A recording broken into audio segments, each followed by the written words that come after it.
Mumbai Pune expressway लगत दुसरा द्रुतगती मार्ग उभारण्याचा निर्णय महायुती सरकारने घेतलाय।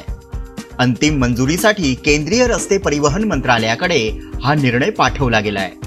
मुंबईहून पुण्याला जलद पोहोचण्यासाठी यशवंतराव चव्हाण द्रुतगती मार्ग आहे। खालापूरहून तो पुढे खंडाळा मार्ग पुणे शहराच्या बाह्य सीमारेषेवर येतो। मात्र आता लवकरच या महामार्गाच्या जवळ दुसरा द्रुतगती मार्ग उभारला जाणार आहे। यामुळे वाहतूक कोंडी समस्या सुटणार आहे। यामुळे पुणे ते मुंबई केवळ 2 तासात प्रवास करता येणार आहे।